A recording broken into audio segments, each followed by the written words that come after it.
ইস্টবেঙ্গলের জয়ের ঘোড়া টগবগিয়ে ছুটছে। এবার লাল হলুদের কাছে হারল সেতু এফসি।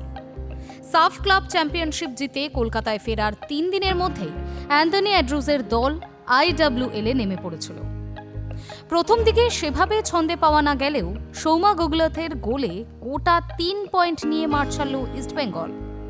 অন্যদিকে ডায়মন্ড হারবার এফসিকে হারিয়ে কুলদাকান্ত মেমোরিয়াল শিল্ড চ্যাম্পিয়ন হল ইস্টবেঙ্গল।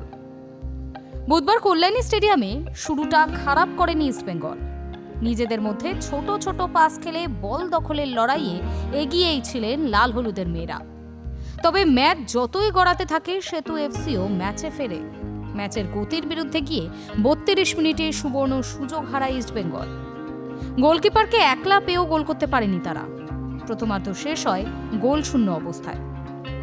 সাফের মতো একটা আন্তর্জাতিক টুর্নামেন্ট জয় করে কলকাতায় ফিরে IWL এর প্রথম ম্যাচে নামার আগে আলাদা করে প্রস্তুতি নিতে পারেননি ইস্টবেঙ্গলের ফুটবলাররা।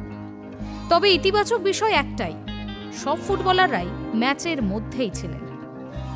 আশা করা গিয়েছিল জয় পেয়েই মাঠ ছাড়বেন রেস্টি নানজেরি, শিল্কি দেবীরা। সমর্থকদের প্রত্যাশা পূরণও করলেন তারা। গত কয়েক মাস ধরে চোটের জন্য মাঠের বাইরে ছিলেন প্রিয়াঙ্কা দেবী নাওরেল।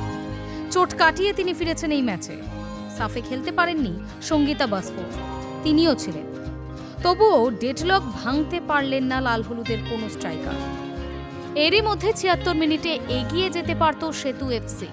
এর পরের মিনিটেই ইস্টবেঙ্গলের হয়ে ডেডলক ভাঙেন সৌম্য গুগলথ। সুলঞ্জনা রাউলের পাস থেকে পেনাল্টি বক্সের বাইরে থেকে যেভাবে বাঁ পায়ের শটে গোল করলেন তার তারিফ করতেই হবে।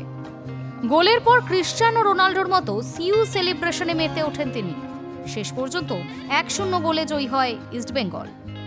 অন্যদিকে ডায়মন্ড হারবার এফসিকে 3-0 গোলে হারিয়ে কুলদাকান্ত মেমোরিয়াল শিল্ড চ্যাম্পিয়ন হয়েছে ইস্টবেঙ্গল।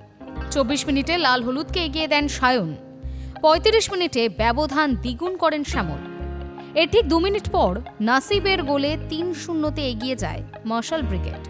বলা চলে প্রথমার্ধের লাল হলুদ ঝড়ে উড়ে গেল Diamond Harbour FC. Hi news network.